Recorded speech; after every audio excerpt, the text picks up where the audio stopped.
What's up, golf friends? This is Jim Colton, and this is the Driven Golf Podcast. As usual, I'm joined with the super producer, Joseph K. What's going on, Joseph? Hey, yo, what's going on, Jim? Hey, happy Veterans Day to you. Yeah, happy Veterans Day. I liked your post today. Hug a veteran. Hug a veteran. Shout out to my dad, a.k.a. the big dog, we call him. The closest, nearest and dearest vet in my life, for sure. Yeah, absolutely. That's great. So we've got signing day coming up, right? Today's the November 11th. So signing day is November 13th. I wanted to get your take here. We've got some seniors that are getting ready to commit, take that big leap. Do you have any words of wisdom for the seniors?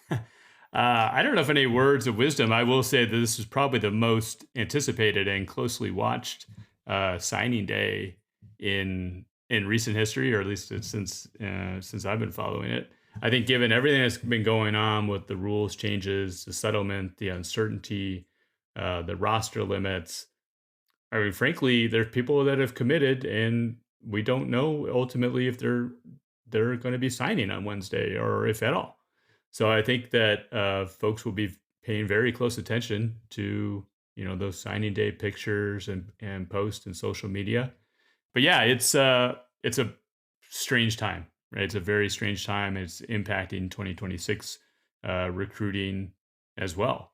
So as far as I know, the list of folks that I went through, looked at their social media, they all have their commitment posts, their original commitment posts that they had, over a year or so ago. So it'll be very interesting to see, who's signing on the dotted line on that date, and what coaches are pulling back, and you're just hearing different things. But I think it's going to become very, very real on Wednesday on the 13th. So we're going to be launching this episode on the 13th. So it's very, very timely. And I think this is episode 31. We snuck in a bonus episode last week. So typically we go 10, 20, 30 have been our compilation angle of attack episodes. But we're launching that here in episode 31.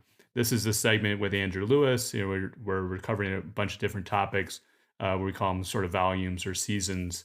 And we're in season 3. We've made it. We've made it this far. We made it all the way through season 3 of the Angle of Attack episodes. So these are all the Angle of Attack segments going from episode 22 through 29. And we cover a wide range of topics. Some of it this college recruiting season. Some of it's mostly around just kind of continuing to whittle and develop your score down over time.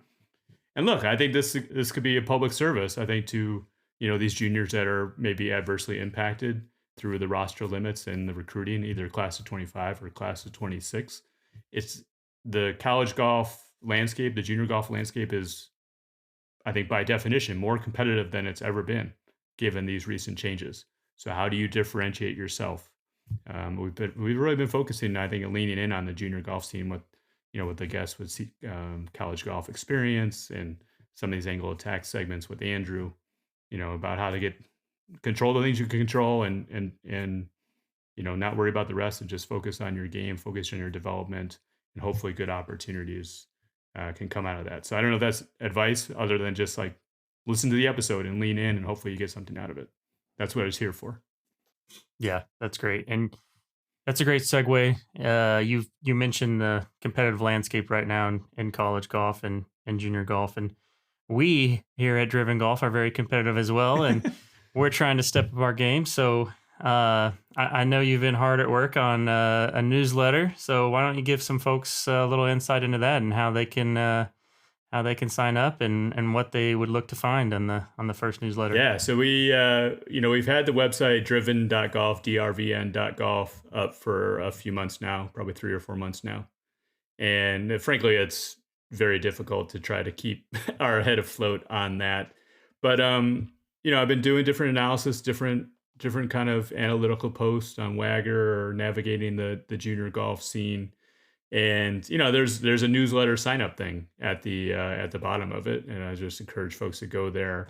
So I've been sort of compiling. I think a couple of people submitted a few times because I probably wondered, they submitted and they didn't get a response. They didn't hear anything, didn't see a newsletter, so they signed up again. They're desperate for content. or they wondered if the functionality worked or not. But we did get those responses, and we continue to collect them. And we got our first newsletter out. And look, we're going to start small and continue to grow it. I'm not going to be inundating any folks' inbox, every day or every week. I think if we get this thing out monthly with some value-added content, some interesting insights that dives a little bit deeper than we do on the podcast, especially on the analytics side. This month and probably every month we'll highlight something that's new and interesting on Andrew's YouTube channel. And I just think we'll, just use it as a vehicle for just staying in the loop of what's going on and some of the things that we're focused on that you may have missed, in the podcast episode. So we're really excited about that. I did mention Wagger. I did a link to an article, an analysis. Actually, it's going to be this epic 4-part analysis as I dove in deep through an announcement that RNA and USGA just made on Wagger. It is going to have an impact for sure on juniors in the U.S. It did try to address some of the issues that we've raised with some of the smaller, weaker field events getting kind of outsized points. It is sort of attacking that directly, but it might have some unintended consequences to other events. So the article is called Wagger Whack-A-Mole. So you might read into that exactly what my stance is on that, and we'll explore different kind of angles and of the change over this 4-part, probably over the next 6 to 8 weeks. Yeah, that's great.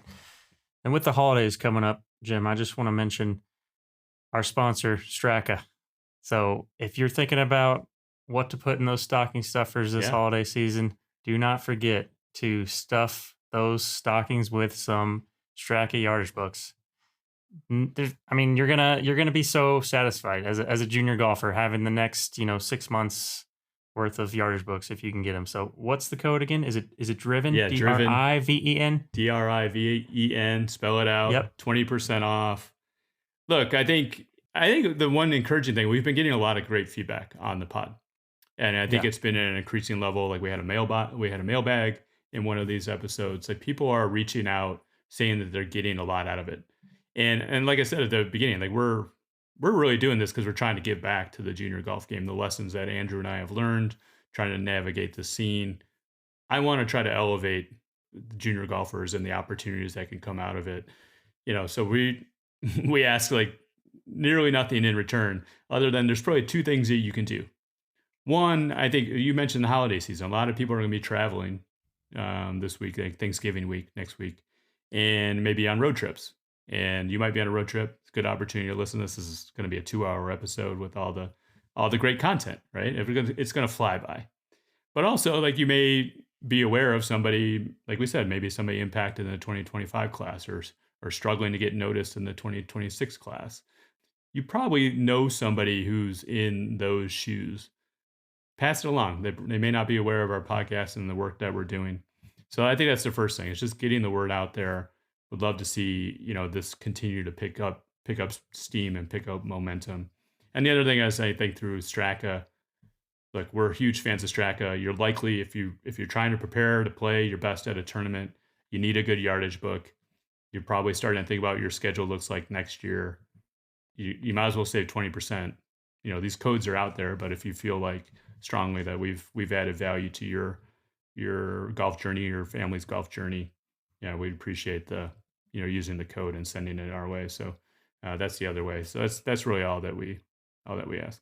I want to make a promise too, Jim. If you order those yardage books and you have any questions at all, or you're struggling on how to read it or what everything means, I encourage you to reach out to me or Jim or Andrew, and I'd be happy to walk through how to use it and go through some examples and some case studies. So yeah, it's a passion of mine having that book with me all the time. So I'm more than willing to lend some wisdom here if folks have questions. Have you gotten yours for Olympic Club yet? No, but I will very soon. Okay. I got to make sure we got the right version. So it's we got a little ways to go there, but I will definitely have it. So we're excited. I know Andrew's just awesome, and we're excited to be able to have this little thing that we're doing together, the 3 of us. And this is volume 3. So we got a couple banger episodes already in the can to launch Volume 4. And also, if you listen to this compilation episode and you want to backtrack to the back catalog from Volumes 1 and Volumes 2, those are available as individual episodes as a separate podcast. So Angle of Attack with Andrew Lewis, both on Spotify and Apple Podcasts. We just launched Volume 2, so all of those episodes will be out there. So I encourage folks to look and check that out. Yeah, absolutely. Thanks, Jim. All right, Joseph. We'll talk to you soon. Andrew Lewis, welcome back to the Angle of Attack with Andrew Lewis. It's been a while. How's it going? Cold, good. Everything's good. Glad to be back. It has been too long. There's been a lot going on. Yeah, we're starting up Volume 3, continuing our series, kind of whittling these scores down over time. We're going to start this next section, which is like getting from 74 to 72. I did want to take a slight detour, but I think it's still related to this category. A lot of golfers in this category, we're going to be dropping this the Tuesday before the U.S. Junior at Oakland Hills. And I have to imagine there are quite a few golfers in this category that are competing in the U.S. Junior next week. So all the best to our listeners who are competing in that. I know you've got a couple clients that will be up there as well. Mm-hmm. But I think this is probably where the bulk of, I would say, elite junior golfers sort of sit in the 74 to 72 category. So hopefully this series really speaks to a lot of folks. But let's focus on match play, because in junior golf, there's not really a lot of match play tournaments. Maybe some end of the year stuff, some team events, here and there. But a lot of junior golfers don't have a lot of experience in match play.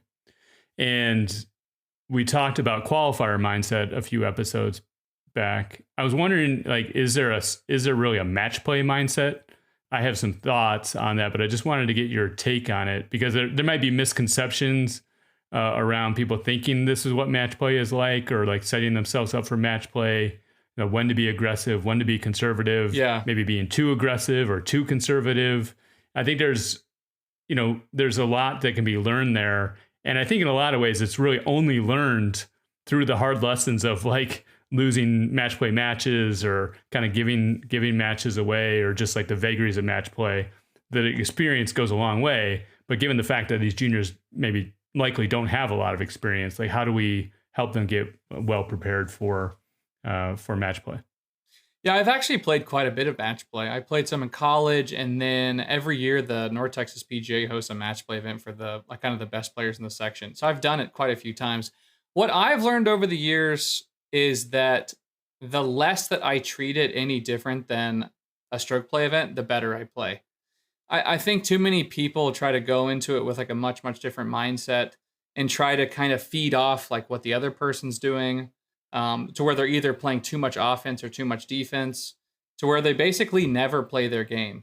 So I would advise most people to basically play it the same as match play. What the person that you're playing is basically irrelevant until there is some momentum established to where you're like 3 or 4 or 5 rolling. And that's where I think there is like a mindset shift of like, you're trying to slam the door shut. Like you're trying to Stephen Ames, Tiger Woods, this thing, it needs to be over. But like if golf is that easy where you're like, oh, the guy just stuffed it, time for me to stuff it. Then why don't you just stuff it every hole? Like that's not the way golf works. Just because the guy you're playing stuffs on hole 1, I mean, the likelihood that you're going to do the same thing is low. And if you start changing your game plan and you have an 8-iron in hand and you aim right at the flag, your dispersion shows up and you miss it short-sided, you make bogey, he ends up 2-putting. Like it kind of becomes this, snowball where you're like, oh, I just should have hit my normal shot. I shouldn't have focused on what he did. And I think people would play a lot better in these situations. I don't know what your thoughts are, if that's similar, if you've experienced that. Well, yeah, I've actually had the pleasure of witnessing some just epic match play matches that my son was in the last year, and just like I said, the learning lessons from that. I would say in general, I think we're in agreement on this. There is one like fatal flaw that people fall into this trap all the time on match play, is I need to make a birdie because say your opponent has a birdie look. and maybe you're 20, 25 feet away and you're thinking, okay, I have to get this to the hole. And then they end up just like slamming it 4 or 5 feet past, and then they miss it coming back, and the other guy doesn't make the birdie anyway. So like this expectation that this guy he's in a certain position where you feel like you have to make it, and then you end up putting yourself in a position where actually losing the hole when maybe he left the door open for you and you weren't able to capitalize on that. Yeah, if the guy stuffs it into 2 feet and you're going to give it to him, then obviously you know what you need to do. Right. But I think even in 100%. that case, I do see people like, oh, I'm going to take all the break out of it and I'm going to slam it. Like you think about a putt has an optimal speed in order for it to enter the hole.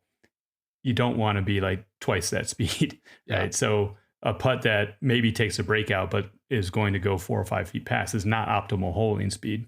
Yes, you want to get it to the hole, but maybe it's just slightly longer or faster than you normally would, just to make sure it gets there. Yeah, I would say like if I was like writing some affirmations or something before a match, but I would say never give the other person a hole. Meaning like don't have a 15-footer that I hit 5 feet, and let's say he has a 4-footer, and then I missed the 5-footer. I literally just gave him the hole. Like you need to make them earn every shot. You see the same thing on chipping. Like someone will have a 10 or 15-footer, and you're just off the green, and you're like, oh, I have to make this, and then they'll chip it to 6 feet. The guy misses the putt, and then you have a 6-footer versus you don't have that same mindset necessarily when you're playing like just stroke play. You're probably just thinking I need to hit this close. If it goes in, great. So I think people generally get in trouble because they don't ever really play like that. I see it even when the kids go out and play like money games or little matches. Like they play so much different. And I would say, not that aggressive's the right word. They just don't play anything like how they normally play. They're hitting driver in places they wouldn't. They're aiming at flags that they wouldn't. And if you just kind of par people to death, usually that's going to be good enough to win matches. Yeah, it's interesting to say that because I experienced that as well. And I think, especially if you lose a close match, you will look back at that round because really like you have these like key swing moments where it's not just like one stroke in a tournament. It's really changing 2 holes. Like it completely changes the complexion of the match, more than just one, just one stroke. And you will look back at that round, and there may be 8 to 10 different things. If one of those things just went a different way, the outcome of that match would have been completely different.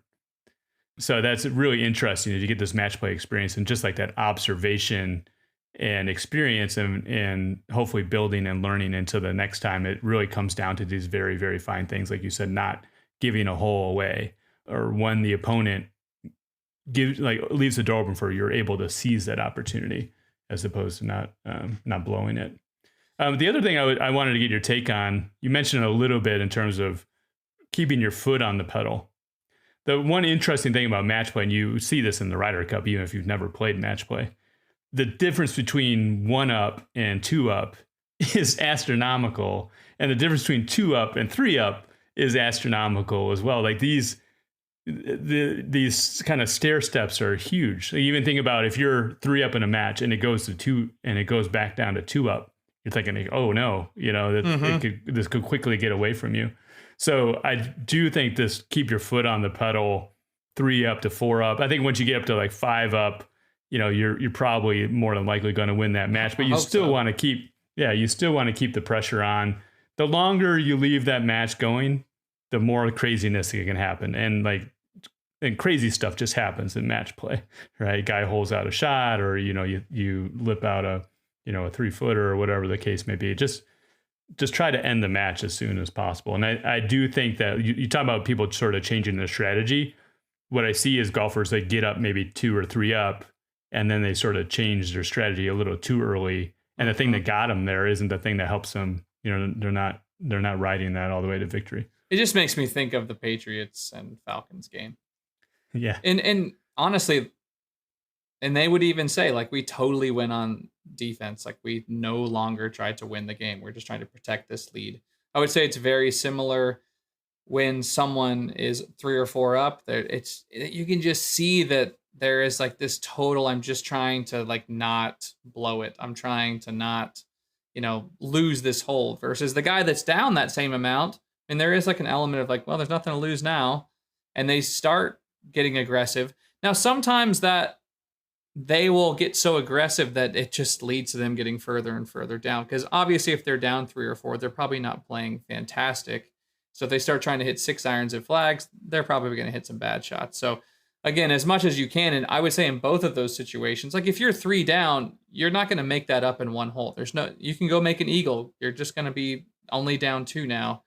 So I think it just takes, match play probably takes the most discipline of any of the ways of playing, any of the formats, because it's the only one where you can literally basically see your opponent, and where you have to just try to focus on your own game as much as you can, which just is very, very difficult. I mean, you see on the PJ Tour where it turns into like match play situations coming down the stretch.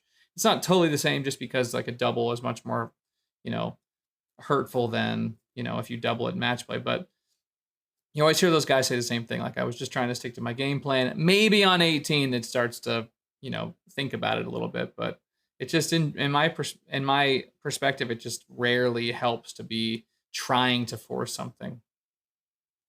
One last thing I wanted to get your perspective on with respect to match play. You hear the term something along the lines of, oh, you don't want to play this guy in match play, or he's the type of guy that you don't want to play in match play. If we talk about like skill set, what are the skill sets and traits of that guy that just will wear you out in match play and that you don't want to face? It's all stuff that you don't really see on the lesson tee. It's on the driving range. It's gritty, very good putter, very good short game, and very good at escaping. It's not the guy that hits it really far or hits it really good. It's honestly like Jordan. Like, no one wants to play Jordan because you feel like he's going to make par from everywhere. And so it's just going to be hard to like win holes because he's just not going to give you any holes. And you see those guys, you can see them very, very clearly, like who they are.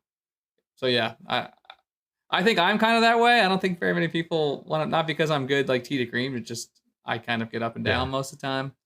And it's just very frustrating. Like, it's very frustrating. Like, I would say my son is very much that way. Like, he will just wear you out. It's kind of you think you're going to win the hole, and then all of a sudden they chip in or, flop it to 3 feet out of nowhere.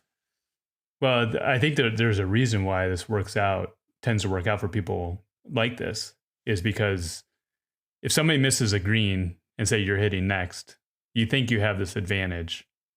You likely don't have to be quite as aggressive. So maybe you're shading more towards the middle of the green, putting the pressure on your opponent to get up and down. But if they just keep getting up and down, then you're getting more and more frustrated. It's like, well, maybe I should try to hit it closer to the green because I know this guy's going to go up and down. And then all of a sudden you make a mistake. You start right? making, yeah. So it's, it can be really like, try to be that guy. So people that are listening, in terms of the skill set, like the variety of the short game and lag putting, I think if you're putting everything to stone dead, like every lag putt, that is a very valuable skill in match play. I think I don't want to underestimate too, like the grittiness of somebody. I think there's certain people that just have like this, like inner, like dog inside of them. They're just not going to give you an inch, and they're very, very frustrating. A lot of people probably don't like them, like when they're playing, but they just have like this fire that's very, very difficult to play against. And you can spot that versus the kid that's kind of whiny and, like I wouldn't be worried about that guy. Yeah, for sure. And I will say, like, in the matches that I've seen, I've seen some great matches.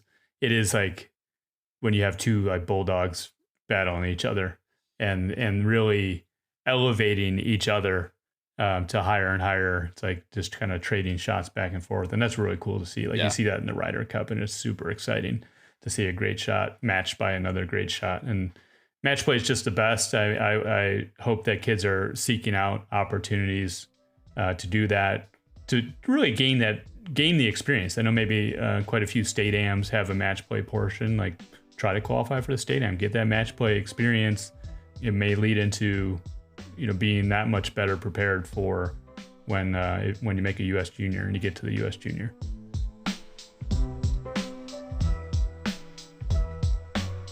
We wanted to continue this series. We kind of previewed it last time. We're in this really exciting category, dropping your scoring average over time. We're in this category going from 74 to 72.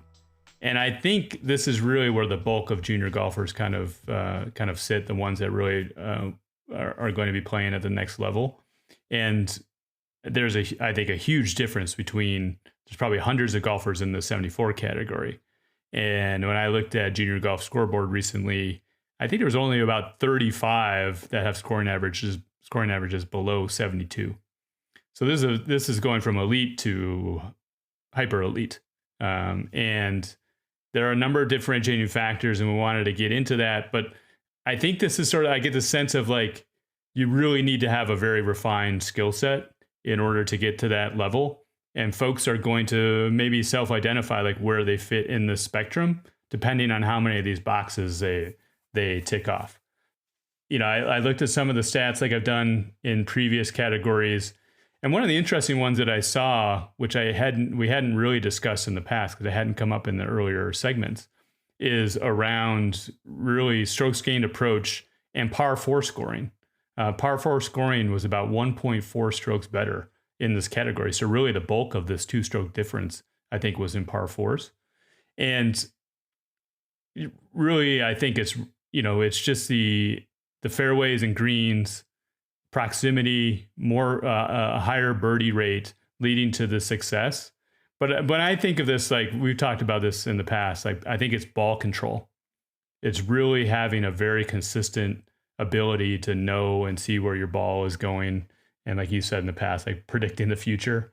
But what do you, because you have clients that are all along the spectrum, like what do you see as the differentiating factors between those that are at the 74 end versus those that are in the 72 end? Yeah, I would say at some point you have to have like a super skill. If I think about all the kids that I coach that are near this, they all have one skill that is very, very good. And that could be driving distance, that could be elite ball control, that could be an incredible short game, or that could be like just make everything. So I think it's different, just like you see on the PGA Tour, guys have different skill sets. I mean, there's just a lot of kids that shoot 74 to 76 that also have a good skill set. But I do think, like you said, it does come down to ball control. And I think that the reason that a lot of kids never get here is because they basically reach about as good as they're going to get. Let's say that their club speed never goes up and they just kind of hit it about the same. There's going to be days where they shoot like a 68 or 70, but the reason that their average isn't going to necessarily go down is just because they shoot too many like 77 to 79s. And that's where you have to be very reflective with you and your coach, or, this is maybe where, kids have coaching changes. You just say, I just don't think that I'm hitting it good enough. And the things that I work on aren't really delivering the consistency in my ball striking. And what that would mean, consistency of ball striking, would be my yardages are good. I hit it on the face the way that I want. And my start line and curve are fairly predictable. I have a good enough dispersion to hit enough greens. I mean, let's face it, you got to hit 12 or 13 greens if this is going to be reality. And if you can't do that consistently, you're just not going to shoot on average around par. It's just too hard. You're putting yourself in too many situations, missing that many greens, where you're just statistically, you're just not going to get up and down every single day enough. So in terms of the conversations that you're having with the clients that are say in the 74 category, you're trying to get to 72, and you're highlighting these things, like this seems like a much finer skill. And like you said, they may never reach that pinnacle. Yeah. Right. But how do you start that conversation? I know you're into the TrackMan numbers. Are you having dialogue about this is what this needs to look like so they can start to maybe refine it on their own? Yes. Anytime I'm doing a lesson, I'm always very proactive at like showing the client the video. Here's the blueprint. Here's the TrackMan numbers. I would say with the majority of the kids that I coach, the reason they're probably not there is more driving distance, just distance in general, to where if you're hitting too many 5 and 6 irons on the greens, you're just not going to hit enough greens. And then if there are kids that maybe don't stick to their blueprint good enough. And that's where you start saying, hey, I need you to send me videos every day. I need you to do remote coaching. Like, this is unacceptable. Kids are changing their intent with their ball flight too often. I cannot tell you how many times lately I've had to have a conversation of, well, I'm hitting it left, so I'm going to hit a fade, and then I hit a fade bad for 2 weeks, and I'm going to go back to hitting the draw. I've talked about conviction a ton on this podcast. You can't be easily swayed on those kind of things. Like, you have to be very, very close with what you're trying to do every day, or the consistency with the ball striking really goes out the window. Changing the type of shot you're trying to hit frequently is, I don't see that on the PGA Tour. I'm pretty sure those guys, I'm pretty sure John Rahm's been hitting a cut the entire time. Pretty sure Rory hits a draw. I'm pretty sure Homa hits a cut. Like, you don't see good players like changing their DNA that often. That's probably a little bit of that too, like misdiagnosing and then like trying to self-coach, which is fine, but that doesn't mean that they're making the right decision. Well, let's dig into blueprint again a little deeper, because I think that maybe that's a new term for folks, for listeners, and maybe their swing coach isn't talking about that. So what does that look like? Can you help elaborate a little more on that? Yeah. So blueprint for me, anytime I see someone, I say, what kind of shot do you want to hit? Which you'd be surprised how often it's not very specific, and how often it's also like, I just want to hit it straight. And for those of you trying to hit straight, you're not going to hit it straight. You don't see very many people hit straight. It's very, very difficult to hit it straight, because for someone who hits it straight, if the face is a little closed, you hit a pull draw, and if the face is open, you hit a high cut. So now you have no predictability. So in general, people need to be choosing a shot shape. I like people drawing it more than fading it, just because I've seen so many kids hit it really, really bad when they fade it. So once you've created like this idea, I'm trying to hit the shot, then there's certain things in the swing that have to be happening that are going to produce the likelihood of that shot happening.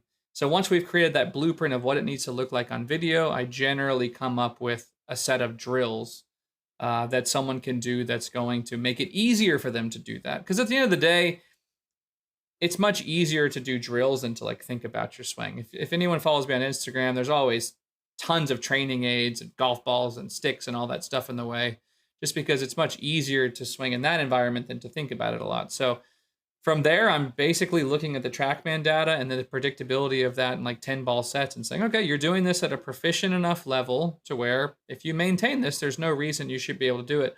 Oh, by the way, I'm going through the entire golf bag. That's probably my biggest pet peeve when I watch other coaches, is they hit like an 8-iron and that's about it. Like, I don't care, hitting an 8-iron, it's not difficult. I want to see it through the bag. You can ask Luke. I don't think there's been a session that I've ever worked with Luke where we have not hit his driver, because I need to see it. I'm not going to trust someone going, no, I'm hitting my driver pretty good. Okay, show me if it's good. Prove it to me, because it has to be checked. And I think for some reason, a lot of people just like avoid it. They almost don't want to see it because they don't want to face reality. It's like kind of like this hit and hope mindset of like, well, if I just stay away from it, maybe it'll show up and be good tomorrow. That's not going to be good tomorrow. And if it is good tomorrow, somehow it's not going to be good the next day, because that's not how golf works. Like, golf works in predictability. Sorry, I'm going to get off my soapbox. Well, I think very passionate about that. They hit very close to home, because I think you basically described my golf game in a nutshell. That's how people think. They're like, oh, I'm hitting it too far right. I'm going to hit a fade. It doesn't work. But my thing is, the most enjoyment that I get out of golf is a crazy recovery for par. So I feel like I'm just giving myself as many of those opportunities as possible. So I'm actually, I'm optimizing for what, my utility in the game of golf these days. But yeah, it's just kind of show up and slap it around. Bang for your buck too. You get to see more of the golf course. Yeah, exactly.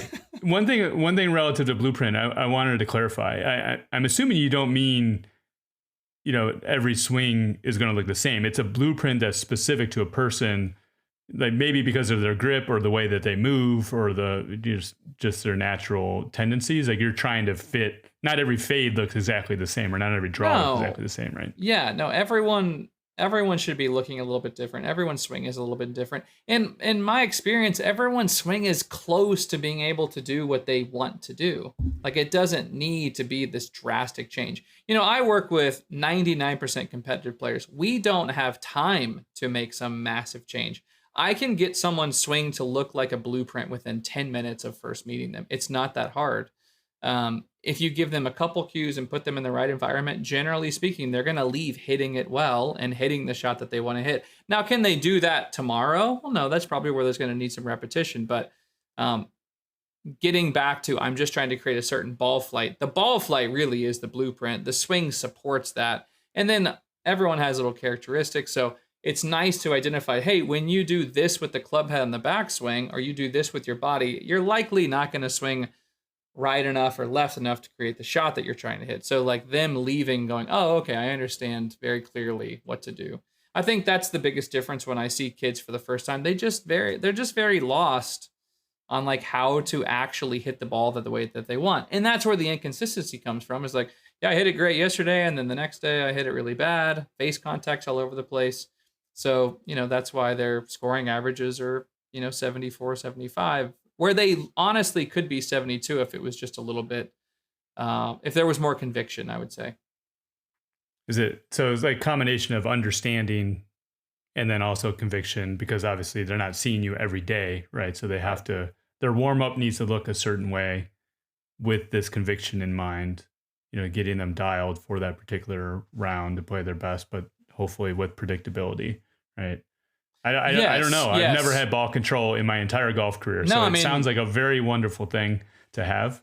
No, I mean, that's 100% right. Like, you have, and this isn't just in full swing. I mean, this is distance wedges. This is in putting. I mean, people do putting mats to make sure they're starting the ball on line that has, lines painted on there so that the face and the path look a certain way. Like, if you think about that as a template, that you can kind of establish that in everything that you're doing, so that there's not these massive waves of like good and bad. Like, it's fairly consistent. So that's what I try to create with these kids, is having a blueprint basically through the bag.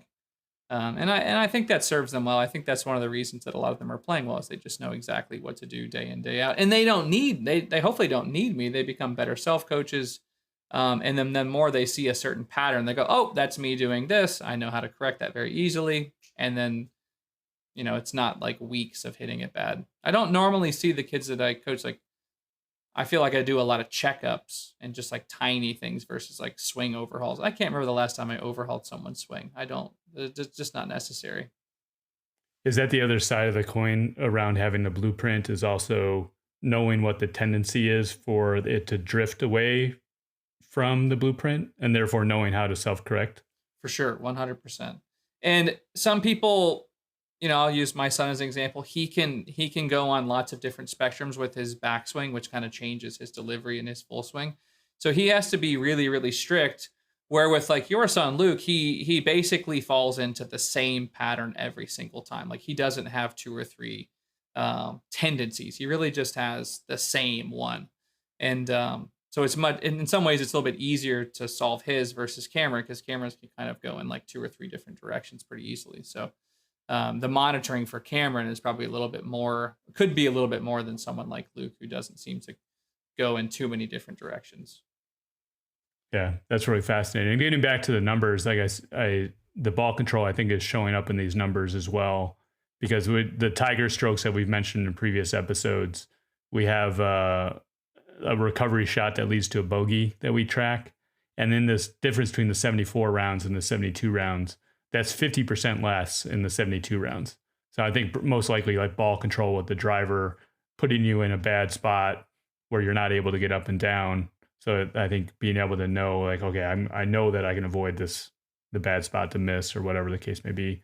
And then also a third less double bogeys. So those two are somewhat related. That would make sense. But yeah, I think ball control comes in the mindset, and also more like 0.7 more birdies per round. This is really the first time we talked about like making more birdies. I think this is right where you start to see more birdies being made, and that's going to obviously be a function of proximity of the hole with your scoring clubs. Yeah, hitting it better. Yeah, hitting it closer, having a tighter dispersion. Yeah, that all makes total sense.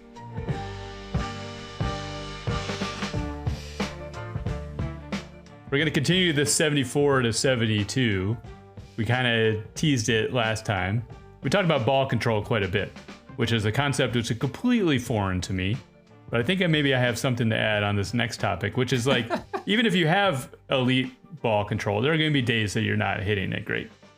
How do you still get it around? Because I think the 72 scorers, their bad round probably looks quite a bit different than the 74's bad round when they're not hitting it quite as well. So, you know, the misses are going to be a little bit tighter, but when the days that it's not going so well, what do you see as the differentiating factors on these golfers that can still manage to get it around like 73, 72? Yeah, I mean, I think it's going to be fairly obvious, but, you know, their ability to score is just very, very good, like plain and simple. Like you watch them, it's the kid that you get done and you're like, I feel like you shot 78 or 80 and you look up and they beat you because they shot 71 or 72. Now, where does that come from? I think it comes from three areas. Their ability to escape situations, you know, whether that's in the trees, whether that's hitting it in water and making a 5 versus a double. It's going to be in short game skills. You know, their bunkers, judging lies, ability to land it where they want, controlling spin, controlling trajectory. Their short games are just elite. And then they just have an ability to make the putts they have to make. You know, it's just like those momentum type putts.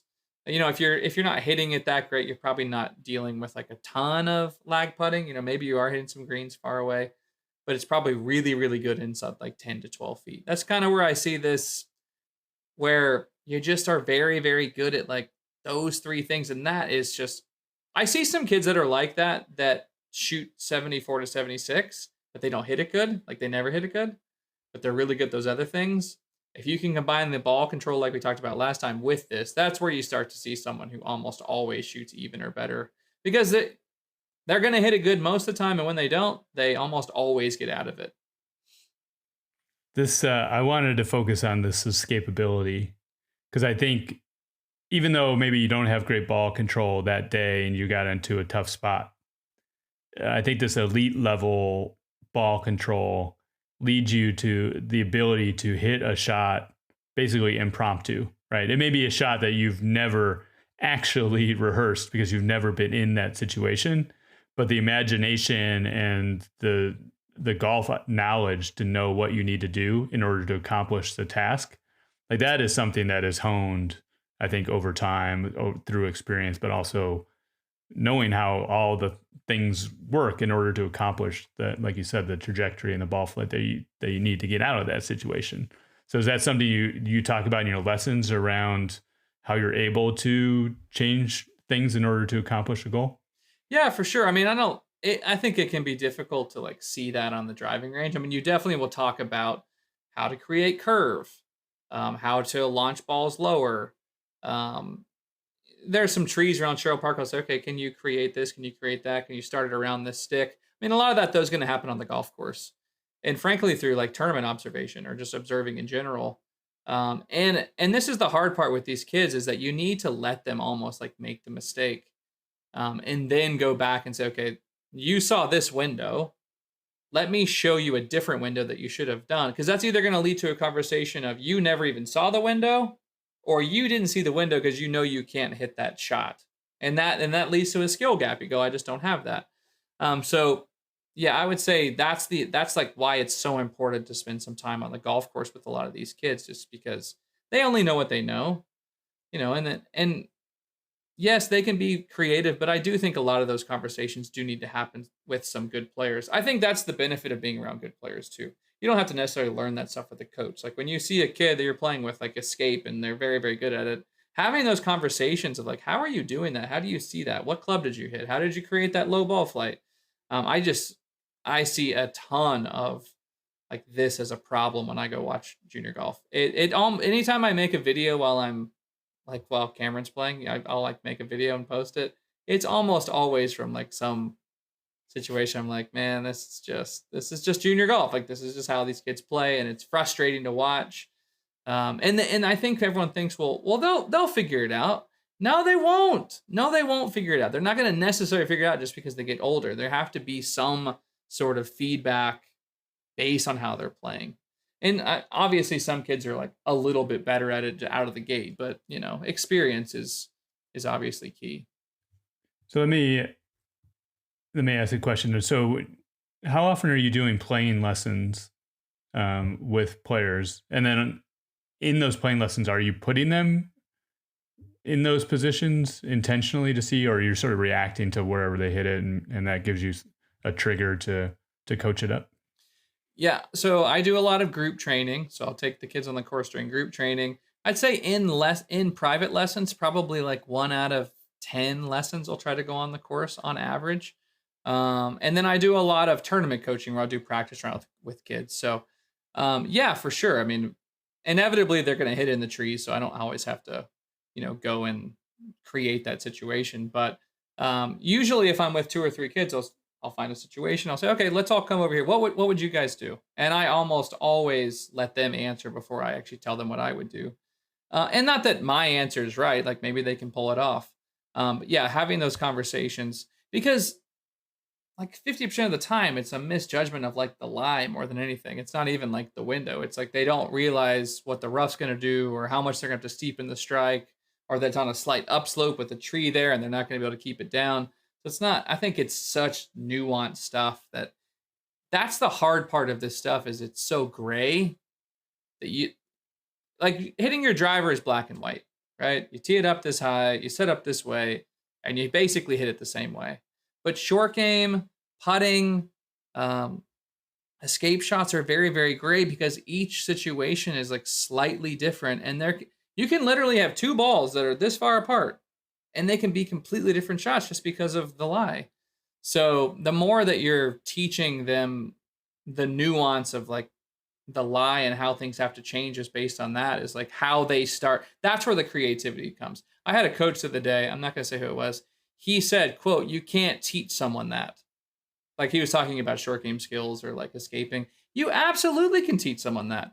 It's very, very nuanced. And the more that, like, I would argue kids that I've taught steepening and shallowing of the angle of attack are much better served in situations like that, because now they know what they have to do to launch the ball better through the trees, or how to hit it higher out of the trees. So those things do need to be taught for sure. That's interesting, because just hearing you say that, I'm going to go on a limb and say most coaches aren't having these types of conversations. Like this seems like really a kind of next level conversation. And also there's this understanding of the swing and what it's going to do and how it's going to change the trajectory. Because like you said, you'll never be able to coach every single situation that a kid's going to be in a tournament. No. But they need to be able to hopefully discern the lie, like you mentioned. So being intentional about that, which is probably not something that a lot of people teach. But then also what they need to do to accomplish the task. Like what I see this in the videos you post to Cameron, and I've observed it myself with some of the other kids you coach. I love it. And Joseph is going to nod his head. I love it when you see them rehearsing a shot, because you can see the gears working in their brain around exactly how they're going to tackle this. And this 1 or 2 practice swings where it's really rehearsing the movement super intentionally. And then it boils down to execution. But I think that comes from this higher plane of understanding the game, which is really awesome to see in a young person. Yeah, that goes back to seeing the future. I watch these kids and I can see, I know what's going to happen before they do it because of what they're doing. I mean, today Cameron was in a situation, there was a rock behind the ball. His playing partner was right next to me. I said, I guarantee you he's going to hit the rock. Because I could tell by his practice swings that he wasn't narrowing his circle enough and it was going to be too wide and he was going to bottom out early and hit the rock. Sure enough, he hit the rock. So yeah, the more that, you're right. You're totally right. I'm not going to spend enough time with them. But if I teach them enough about the nuance of judging lies and how trajectory has changed and how to path, then you don't need to, because they're able to take this idea and apply it to all of this stuff. Because you aren't, because every situation is slightly different. I just posted a video 20 minutes ago with Henry Jackson hitting out of rough. And we literally threw 30 balls down in rough. and we talked about how do you judge this lie, and what are the nuanced changes I would make for different types of pins, different types of ball flights, and those kind of. And I said to him, I said, "Have you ever had this conversation?" He's like, "Well, only with you." If you're not having those conversations, that kid is not going to know how to do it. And I'm becoming more convinced the reason that it sometimes works is because a kid's motion will make sense for that lie. So it's like, okay, it worked out that time because your swing is shallow and you had a lie with no grass behind it and it was on a slide up slope. But if they continue with that motion on other shots, that's why it's like, oh, why are they so inconsistent out of the rough? Well, there's no adaptation. So it's basically coaching adaptation is how I would phrase it, like in a nice packaged present. Yeah, well, that's really interesting. And I encourage folks to check out the video you mentioned at Andrew Lewis Golf. If folks have questions, maybe they're not getting any of this from their current coach and they're just seeking more information, more insight. Like how do they dig into what you have and can find out more information from you? Well, one, I would say, I bet your coach knows a lot of this, but for some reason, a lot of people that coach just like to, be on the driving range. And so I would say that you need to go to your coach, say, hey, I don't care how I'm hitting it. Let's go on the golf course and do a lesson. I don't care how I'm hitting it. Let's go do some bunkers. I don't care how I'm hitting it. Let's go do some whatever it is. Because I think most kids show up to lessons with very little plan, and then they just go hit their 8-irons, not their drivers, just hit their 8-irons. And then it's like, oh, we got 10 minutes left. Let's go do a couple chip shots, like very basic stuff. So I think if you really want to dig into some of this, try with your current coach. If they're not giving you good solutions, then go hire another coach. Like, it's okay. We get fired all the time. So it's fine. Go find you a coach that is very comprehensive. When I would say, just to reiterate on that, because this level that we're talking about, you're probably going from the 300th, 350th ranked junior in the country, which is great. Like you will be able to play at the next level. There will be opportunities. Yes. But you're going to have to probably chase them, when June 15th rolls around, or, convincing coaches that you're the type of guy that they need, which is fine. Like that's part of the game. But I think if you're able to, kind of bridge this gap and climb the very steep set of stairs to get up to the 72, that is very elite company. And there are tremendous opportunities that can come from getting around the 72 scoring average in terms of invitationals you get invited to, playing and competing in amateur events, and really probably coaches like beating down your door when the time comes. Yes. And I would say, like, depending on timing, when I was looking at scoring averages of like all-American freshmen going back in time, where they were like 3 years prior to entering college, many of them were in the 74 range. And they were the ones that were able to make that climb and that steady climb up into college and having success through college. A lot of household names continuing on from there as well. So, it's a really critical time period, and you need to be, like you said the last time, you need to have this conviction around your game, your development, ownership around it, and I think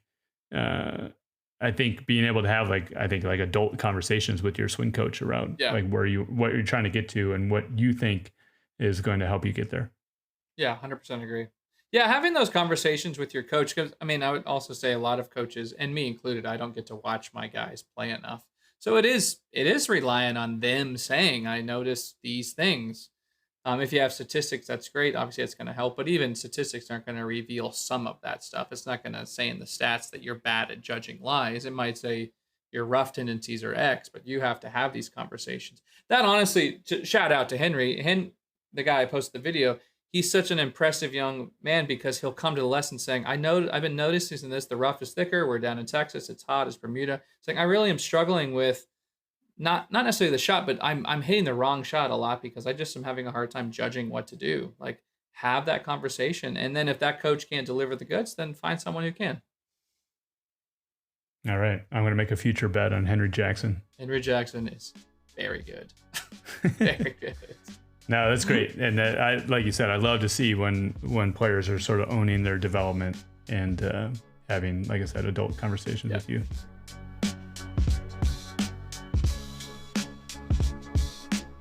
So we've been on this series for a while now of like whittling down scoring average over time.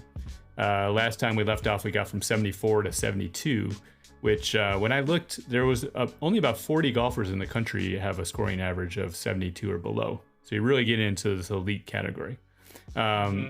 Next time out, we're going to start the next category, which is going from 72 to 70, which is really exciting stuff. But first, I wanted to take a detour because we have our first mailbag. We have some questions from listeners, and I just wanted to get your take. One of the questions is related to your last episode, your interview with Bill Alcorn. I really appreciate your talk there. So people are listening. People are watching your YouTube channel. They're watching. They're listening. I agree. We're slowly building. So, in any case, I got a quick question from someone here from South Texas. Is a 15-year-old golfer, and they wanted to know, they're 2028, and they wanted to know, is it the right time to start reaching out to coaches this early on? So obviously your son's a 2027, but where were you and him like a year ago in terms of like coach communication? Is it too early? Is it the right time? How would you categorize that? Yeah, I think the word reach can mean a lot of different things. Like I could reach out through email. I could reach out through going to a camp. I could reach out through following that program on Instagram. So I would say having some type of quote unquote reach is absolutely appropriate for 2028. I would say one, I mean, if you have social media, I definitely would probably start there. Like just start following the programs that you like, that you're interested in. Start liking or commenting on their posts. I swear that is how these coaches are getting to know players. More and more stories that I hear. And then from there, I mean, it's totally fine to, shoot emails, or even if you have their phone number. I mean, obviously they're not going to respond until, your sophomore, junior, summer. But, I always say it's unlikely that a coach is going to recruit you unless you show interest. And the earlier that you show that interest, it's kind of like advertising. Like you're giving a program free advertising to get to know you. And so, yeah, absolutely at 2028, you should be. And if you're a good player, most likely you're going to be on the radar. But if you're someone that's shooting in the mid 70s as a 2028, you're probably, warranting being on some radar. So, yeah, absolutely. Go for it. Yeah, that's really insightful. And I think actually you mentioned one thing about just like the likes. And I think Bill Alcorn mentioned it as well. Because obviously when they make a post, they can see the likes, or if they post a story, they can see the views. And I think if you're like sort of consistently liking those posts, it's just one way to kind of raise your hand and say, hey, I'm interested in what you're doing. I'm really following what you're doing very closely. That's one way to get on the radar, right? Because there isn't this back and forth communication. Like that's not allowed. So you have to be creative about how you're kind of showing your interest. And I think it's sort of that consistent message that I'm here, I exist, and I'm interested in your program. So when the time comes, you're a familiar face. The other thing I wanted to mention, he had a question specifically about the contact, and I think it's one little nuance of this. Like he asked, is it okay to like introduce yourself to the coach at a tournament? And this is a little bit of a fuzzy area, but like what's sort of the right protocol around that? Again, yeah, you can. It's totally fine. You're just not going to have some long conversation in that moment. But, first impressions go a long way in life. So like I can imagine that if a kid goes up there, takes your hat off, say, hey, I'm Andrew Lewis from Dallas. I love your program. I've been following you. I'm really looking forward to chatting someday. Done. Like, I'm pretty sure a coach would be like, wow, that kid seemed really, really nice and very like with it. It takes a lot of guts to go up to someone and do that. So yeah, I would practice that just like I tell kids to practice, like having phone conversations. I would practice that conversation. And then, don't be offended if, they don't return with a whole lot of conversation. Just because they can. I mean, these NCAA recruiting violations are real. So I think coaches are kind of always looking for a reason to maybe jab somebody else. So just walk away. And, that's where it would be good to follow up with like an Instagram after that. Like, hey, it was really great to meet you. I was going to say one thing on the Instagram too. I always notice when people like double click, like, or heart my stories, like that goes a long way. Like when someone does that, it makes me feel like they're really, really paying attention. So I think that's a good strategy too, just for them to know like, oh, this kid really is, it's not just like lip service. He really is like trying to show that he does care about us. Yeah. And I just want to just be crystal clear about this. So don't read too much into the interaction. The coach is by definition going to be standoffish. So don't replay it in your head. Think, oh, that didn't go as well as I thought. They will be very friendly, but they will be looking to exit that conversation as quickly as possible so it doesn't linger too long. So just so they know that everybody knows that there's this distance between you and the coaches, and nobody's misrepresenting the interaction. So just keep that in mind. And on that note, they also can't talk to your parents, but they can talk to your coach. Like if you have a personal coach, a swing coach, or someone who does your whole game, it would be a good idea to try to get that person to connect with them. I talked to many coaches on behalf of players way prior to their sophomore, junior summer. And so if you do contact them and you could say something like, if you're interested in learning more about me, you're more than welcome to reach out to my coach. So-and-so, here's his number. I've told him that I've reached out. He would love to have a conversation with you. And that would be them showing interest. There are other things that they'll do to show interest, like send questionnaires. A couple of the kids I coach got invited to some like quote unquote elite camps last year. Cameron ended up doing one of those too. So there are ways they can show interest in a legal way. But yeah, like Jim said, don't read too much into those conversations. Yeah. Or don't read anything into those conversations. Yeah, that's great. That's great. Our second question is a few years younger. It's from a parent of a 12-year-old. And they're asking really what to expect in terms of development from ages 12 to 16. So this golfer is shooting in the 75 to 80 range, playing shorter distances like 5,700 yards. And they just have this question, which is like, is it possible to see enough development for this golfer to be recruited? I'm assuming, let's just assume like high level, mid-level, D1, really get an opportunity to play at a D1 program if they're sort of in this 75 to 80 range at age 12. I think I know what your answer is, but I just wanted to get your take on it. What do you think my answer is? You go first. I think the answer is yes, right? I would assume that's in all likelihood well within the realm of possibility. So I would say that it depends on like how that kid is shooting 75. So I know from a few years ago, there were some kids that were driving the ball 300 yards at age 12, playing 5,500 yards, and they were shooting 75. So you could guess what my thought would be is when they start playing 7,000 yards, I don't think they're going to shoot 75 because now they're not going to be driving greens. They're going to be, the things that they were struggling with are going to now be the issues is why they can't probably break 80. So I would take an honest assessment of your kid's skill. Hopefully that's through a coach saying like, are there critical skills? So they're driving, their ball control, their distances, check that. How's their approach play? Do they have a wide variety of shots around the green? And then how are their, we've talked about this in the pod, how is their start line control, green reading, and speed control? I would say if someone is shooting 75 that has a baseline across the board of skills like that are all pretty good, then you should expect that in 4 years, those things are continue to elevate as they gain distance, then yes, they will most likely be in that category. If they are malnourished in those other skills and they just hit it far, then no, I don't think they're going to get recruited.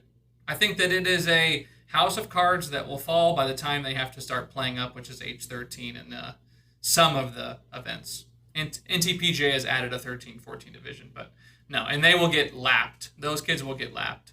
So if you're hearing that, stop hitting golf balls and go putt and chip and do bunkers. Don't be that kid. Is that what you thought I was going to say? No, not at all. I mean, I think that's, I would say, I'm glass half full when it comes to this. I think there's plenty of time for kids if they're willing to take a realistic look at their game to improve by leaps and bounds. Like nothing's really written in stone at age 12. Those tournaments don't matter. I think a couple of things here as a golf, just getting golf parent on you. You don't really want to be comparing your son or daughter's progress to other kids at the same age. Everybody's on a different schedule. This development isn't linear. Just like focus on the things you can control. It sounds like this kid really enjoys golf. And I think as a parent, if you're hyper focused on where they are and where their development is, it's very easy it's a slippery slope, I think, to get in the space where you are kind of sapping the enjoyment of your son and daughter. And it's really kind of the one thing that's going to carry them and sustain them towards future improvement. So I always say, protect your son's like love of the game above all else. And if he has that love, he'll probably be fine. He'll probably be a very good golfer in a few years' time, because he's gonna want to go to the practice green. He's going to want to keep improving. He's going to like absorb every video on YouTube, A. Lewis golf. He's going to watch PGA Tour golf. He's going to have this golf IQ. And those are the types of things that are going to improve him over time. And I think parents can maybe be the things that are blocking that from happening if they get too hyper focused on that. So that's my parent talk for today. The other thing this other nuance in this question is they mentioned like getting into the top 100 to 200 in their class is sort of like that is the goal in order to get recruited. And I know you coach a number of players all on the spectrum, but like what should really be the target in terms of like where you need to be at 16 and 17, say if you wanted to play, in a top, say 50 program? I would say that it's going to be much, much more narrow than that. I don't have an exact number. I would guess that's between 50th and 60th in your class would be something to be targeting. If you're 100th to 200th, you're probably going to play in college, but you're going to be recruited later, because those top players are going to be recruited like quickly after the conversations open. And it's probably going to be at a lower level, a Division I. Just because, especially with these roster limits coming, there's going to be, in theory, less opportunity. So if you have, let's just think, if you have, if you're the 100th ranked player, and each school is taking, on average, 1.5, you're going to be like the 70th program. And that's not including transfer portal and things like that. So I think it's really a good idea to be kind of checking where you are at a point, maybe not at age 12, but like age 14, 15, start paying attention to where you are, not only in your class nationwide, but also in your state. Like I currently know both of those for Cameron, just because it's something that I pay attention to, because whether coaches talk about it or not, they won't admit it, they talk about rankings all the time. And what I've seen with some of the lower level schools, the lower level Division I's, is their budgets for travel is not very good. So they're probably going to choose someone based on rankings, and having never seen them. That's why going back to the social media is so important, because it gives you a chance to show your skills and who you are. Because I can promise you, if you are the 200th ranked kid, most likely you are going to go to a school where no one ever watched you play golf from a college perspective. So kind of full circle with the social media stuff. But that's kind of my thoughts on all that.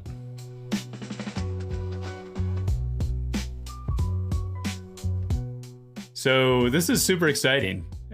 We are dipping into the 72 to 70. This is going from elite to really elite set of golfers. So just for some context here, recently I looked at scoring average for, say, the top 100, 150 juniors in the country according to Junior Golf Scoreboard. And there were only about 35 that had a scoring average of 72 and below. And so even where we left off last time in terms of the last category, we're really kind of getting into this elite, category. Like we talked about last time in the Mailbag episode about golfers and being recruited at a high level. So these are generally going to be your high level D1 recruits. But getting from 72 to 70, that is really kind of climbing the mountain. And not even sub 70, there were only, I think, 13 golfers that I saw that had scoring averages in the 70s and below.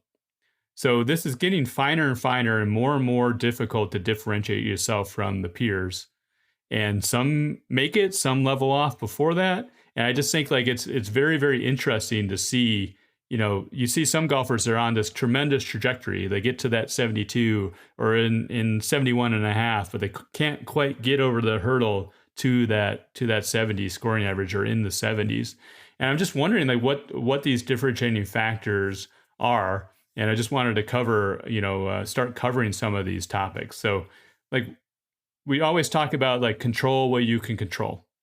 And this seems like it's such a steep climb that these gains are very slow and incremental and sometimes imperceptible. How do you maintain that discipline in order to like get there? Like I just don't know what the differentiating factors are between those that get there and those that don't. So I just wanted to start there. Maybe it's just an open-ended question about like what you see in the golfers in these two categories. Yeah, I think what you're talking about is, we go back to this a lot, is conviction. And, when you are at that 72 level, I mean, you're clearly a very, very good player. But as you start playing against these better players, it's very, very easy to see some kids that are better than you and for you to start kind of questioning what you do. And that's where I see a lot of the issues come in, where you basically start saying, and Bill and I talked about this in the podcast a little bit, of like, do you show up to college and you're like, oh, wow, now these people, I see what they do, I can't do that. And you kind of start to lose your identity. The thing that I've seen with the best professionals and juniors that I've worked with is that they have a level of conviction and they have a level of identity to where they know exactly what they want to do and how they do it, how they play their best golf. And they don't really stray from their blueprints because they know the things that they do are good enough, and they know how to enhance the skills. And they also know like where their superpowers are, and then the things that they might need to just like, I'm good enough at this thing. At the USAM, we had the good fortune to play with 3 of the top 10 players in the world, amateurs in the world. And, it's not like you go there and it's just a stripe show the whole time. Obviously they hit it far. Obviously they're very, very skilled. But the thing that I walked away from is they all hit bad shots. None of them reflected on them for the most part. Like it was so easy for them to let go of it and just move on to the next shot, versus I think I see a lot of people who hit bad shots and they just start questioning everything. Like they'll hit one bad shot and it like, I'm going to have to go grind in the range because I know it's not good enough. We played with one guy who really didn't, I'm not going to say his name, but he didn't really hit it very well. And I was talking to his coach, and his coach is like, it'll be fine. He's going to find a way. And sure enough, I think he ended up finishing like top 15 in stroke play. And that to me is conviction. Like he knows like, I can rely on my short game. Even if I'm hitting a little bit crooked, it's going to be fine. I have enough ball control. And then he went and shot like 3 or 4 under for 2 days on 2 very hard golf courses. So I think it comes down to, I'm not saying it's everything, but I think the starting point of this conversation is you have to develop conviction, which is very, very, that definitely is a separator. Oh, that's amazing. So I think also when you talk conviction, I think of like dedication. So if you have this 72 and I want to get to 70, if you can identify the aspects you want to work at, that you need to work on to get there, it takes a high level of commitment to start whittling away at that. So I think of like the term like trust the process. Like this might be a 6 to 9 month or 12-month journey to eventually get from 72 to 70, and there's no guarantee that you will ever get there. Right. But yeah, you need to have the conviction, the dedication to actually start that. So when you're talking to players, maybe we're getting towards the fall and sort of these end of year conversations. Is this like the right time to be discussing like, this is kind of where I want to be, a year from now, this is the goal I want to get to. And then if those are lofty goals, like you guys can have a real conversation about like, oh, okay, well, these things that like you said, the superpowers, like let's maintain them. Let's elevate the floor on those things so they're always there and you can always rely on them. And here's our things that, maybe need to get rounded out a little bit more, and we can spend more time in the off season focusing on that. Yeah, I think, to start that conversation, because if you really think about, let's say you want to drop a shot and a half or two shots, you're likely doing that in 4 or 5 categories. So let's say it's 5 categories. Let's say it's, a putting category, a ball striking category, something in short game, and then maybe some mental skills, so 4 or 5 things. So that means you're trying to find point 0.4 of a certain skill, which the problem with that is that you're not going to see that like day in, day out. You're going to see that through statistics in a period of time, like 10 or 20 rounds. In this case, we're talking about like a year of rounds, which could be, if you play 20 events, we're talking maybe 40 rounds. So number one is, you have, at this level, you have got to do statistics. It's not like when you're shooting 80 and you hit, 2 or 3 balls out of bounds. At this level, you're not going to know how to do it. And I'm not going to know how to do it because I'm not watching you play, and I'm just going to go off of what you say. So if you are a 72 player wanting to get 70, start doing statistics. And then from there, there becomes a point where it's not always about technique. It's not always about, I have to change something. Sometimes it's just attention. Like, you might be minus 1.5 strokes gained putting, and all of that is, for the most part, from 10 to 20 feet, but yet you don't do any putting drills specifically from 10 to 20 feet. There may be nothing wrong with your stroke. It could literally just be attention. So I only say that is, once you identify where the shot and a half or 2 shots are, you have to have a plan that attacks it, not from well, I need to go change my putting stroke, or I don't know how to hit these shots. It's likely not that. I would bet in most cases it's just attention. Like, bunker shots. Like, am I doing specific drills? Like, I saw a thing today about Ludwig in the bunker, like his crazy drill he does. Like, I'm sure he does that because he's trying to probably find like a tenth of a shot, because that's worth, I don't know, $2 million a year if you can find a tenth of a shot. Like, think about the margins though of like a tenth of a shot at that level. It's huge. So, finding a shot and a half or 2 shots from 72 to 70 should be easy, but it's very difficult if you don't have data. Well, that's a huge plug to the work that we're doing at Driven Golf Analytics. That makes me feel very, very good. So I appreciate you. We're going down the right track, and it has worked. I think what we've seen over the course of the year, through my son's development and some of the other juniors we work with, is this elevation of the floor, which is actually probably beyond what we even anticipated. But I think we had these conversations, and ultimately what we found is, in this getting from the 72 to 70, the ceiling only maybe got a half a stroke better, I think, relative to last year. But the floor improved by probably 2.5 strokes, right? And I think that's the thing, is like what you said, identifying what those categories are and rounding out those skills, because you're being very intentional about the practice. Similar to what you said around the amateur, is like the bad rounds, you still find a way to shoot 72, 71. And then when you really got it going, you can go low. So, all of that adds up to a scoring average that could be a few strokes lower. So it can be accomplished, but it needs to be very disciplined, with a very high level of convictions.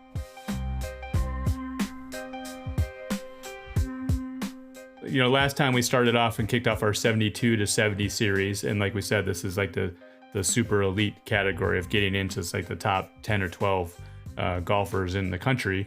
And it's really those finer things that we talked about last time around, really just trusting the process and the discipline and the commitment in order to get from that 72 to 70. And not everybody's going to get there, frankly. Yeah. The other thing, I wanted to talk more about like on-course stuff, because one of the things that I think I observe between these two categories is sort of a level of, I think, of polish, a level of decision making, not necessarily like skill level, but just like on course, like course management between these two categories.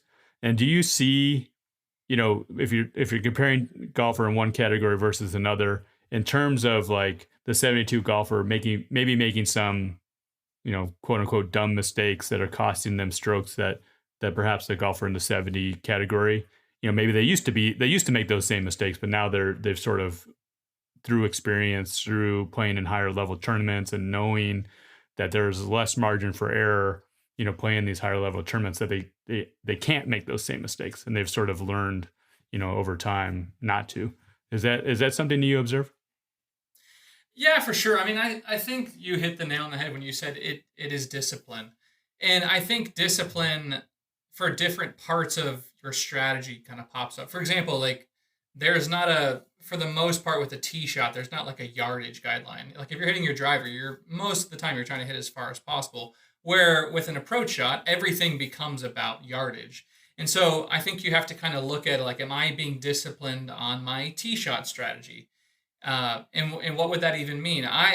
When you think about juniors, I mean, most of them are doing practice rounds. And what should you be doing during a practice round? You should be coming up with a tee shot strategy based on, anticipated tee boxes, anticipated wind, temperature. Like maybe it's going to be blowing 30 or out of the north and 30 degrees. I mean, we had an event earlier this year like that. And so like based on that, I'm going to hit this shot.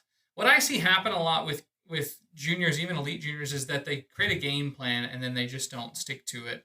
And you have to go back to like a practice round. You're sober minded. You're thinking very, very clearly. Like you're just deciding like, this is what I should do.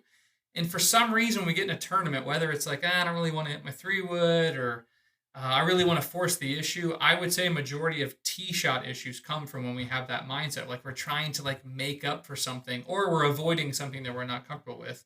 Which, if you really think about it, most likely before the event, you kind of knew you weren't hitting your 3-wood good or something like that. And so I think if you're going to have a tee shot strategy, like as best as you can, you're going to reward yourself if you just stick to it. When it comes to the approach stuff, I think this is much more difficult to be elite at. If you think about all of the things for an approach shot, I mean, you're talking about yardage, adjusted yardage based on elevation and wind and temperature, the lie, what type of shot you're trying to hit, draw versus fade. So there's a lot more. Where the pin is, what's the front, what's the back. Like if you think about a tee shot, there's none of that. So I just think there's a big gap with most kids with like what they think about an approach shot. If you ever play with a professional that's really like you don't think they're that good, but they go shoot 65, like this is the stuff that they're really, really good at. They tend to hit quote unquote the right shot all the time. And with juniors, it's just kind of like, we laser the flag, it's 160, I'm going to hit 9-iron, and it's like it just works out. Like they're not processing stuff like a PGA Tour player would. And of course they shouldn't, but like that's something that they should desire to get better at. And then when it comes to on and around the green, it's kind of like we talked about. If you have a hammer, everything looks like a nail. So you're going to choose shots based on what you can kind of do. So the deeper the toolbox, you're going to see a lot more shots. You're going to have, many more things at your disposal.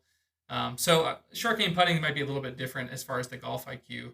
But yeah, I think this is a very, very big key as far as like getting down to 70s. Like, again, going back to conviction, developing your conviction and like how you think about shots, which is a very unique thing. Not everyone thinks like Bryson.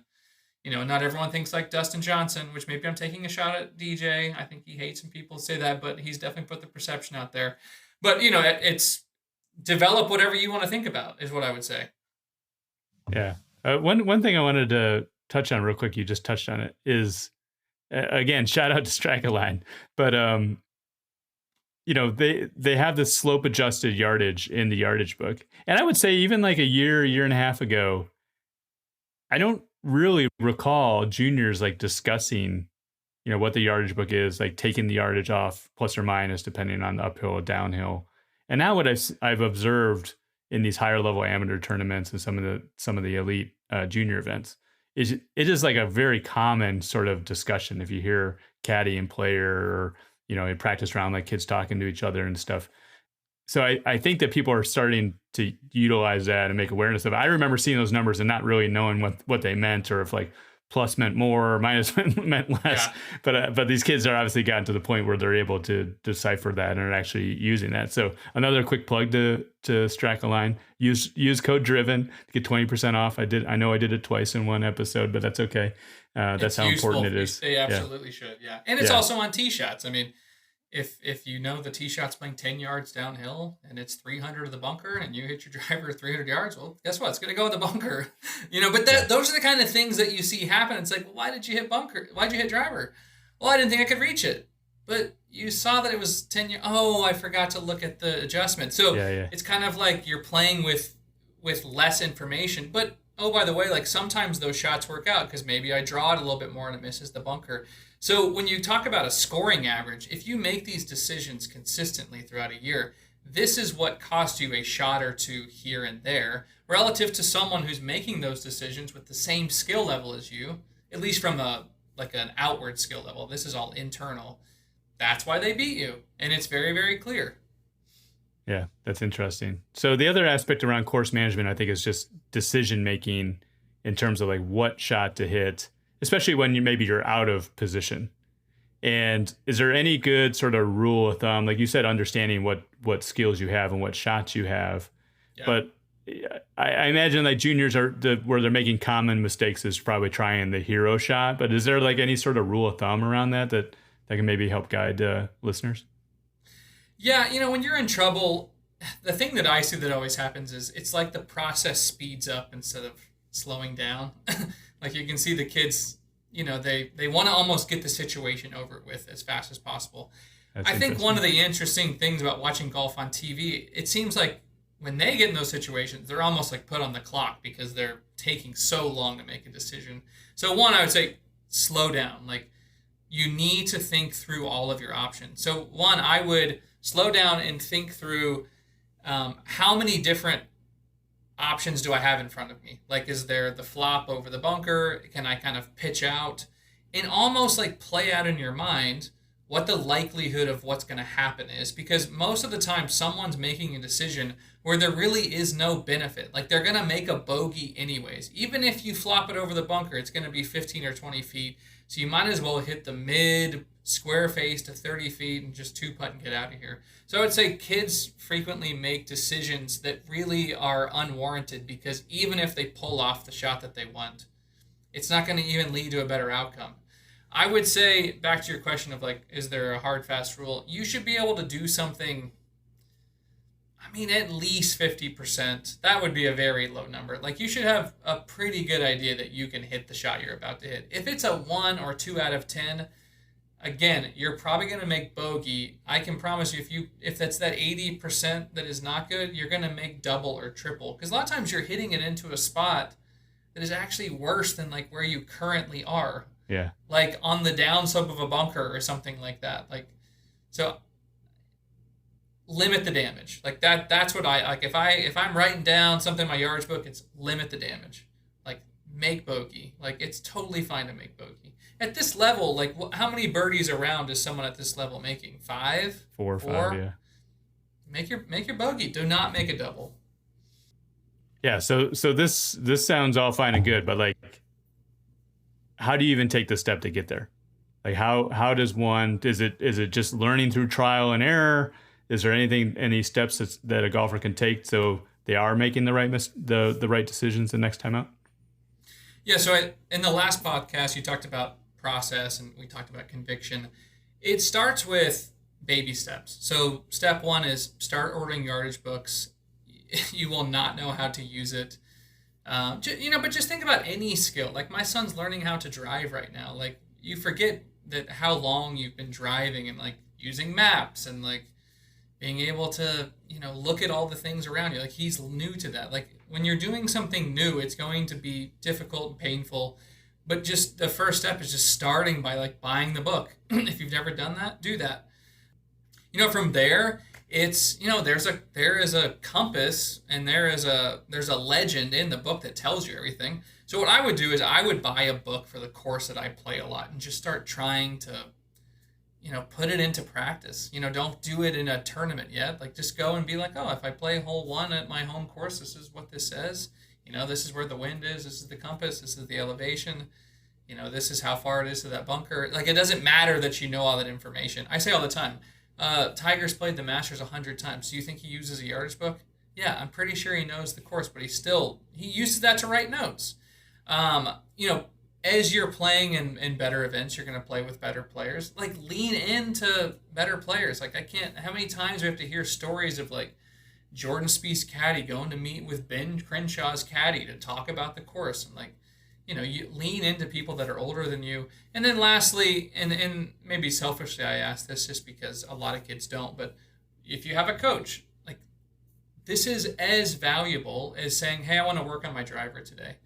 go to your coach and say, hey, I bought this yardage book for this course. Can we go on the golf course and can you literally just tell me what you would do with this thing? Because I don't know what to do. And I think that there's some value. There must be, because when I watch golf on TV, both the caddy and the player pull it out. Like, why are they doing that? I'm just sitting there pulling out my laser and that's it.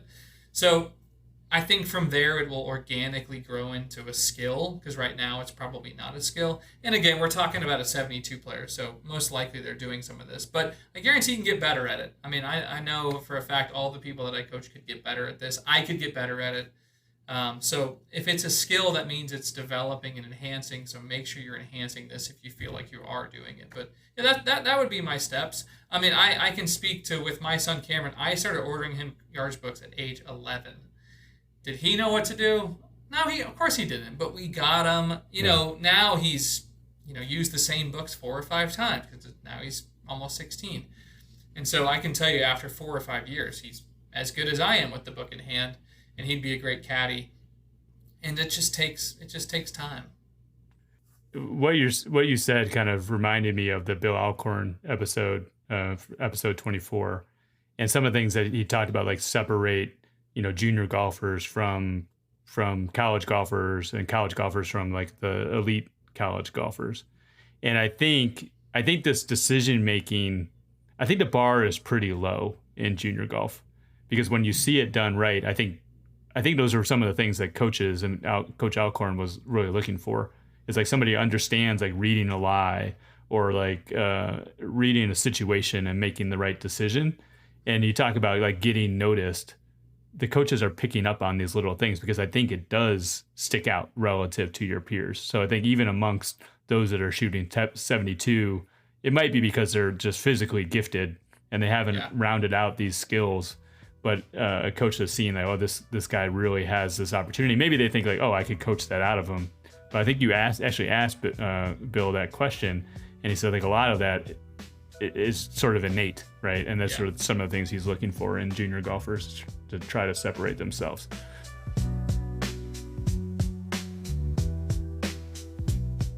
Hey, this is episode 28. We had just listened to the conversation with Coach Clinard and Jackson Koiven. That was a fantastic interview with them. A great get by producer Joseph, by the way. That guy's the man. He's a living legend. But one of the things I wanted to dig in a little bit deeper here, you guys talked about the recruiting landscape. Obviously, Auburn coming off the national championship, winning the SEC, they sort of have the pick of their litter in terms of recruits. But Coach Clinard did talk about the changes in the landscape with the NCAA settlement, the potential pending roster limits. And one thing that he quoted in the episode, I think he said that they counted like 65 roster spaces in the Power 5 conferences are set to be displaced if they end up moving to 9. And this has ripple effects going through junior golf, going through 2025 recruits that have already verbally committed last year thinking they had a spot. They may not have a spot.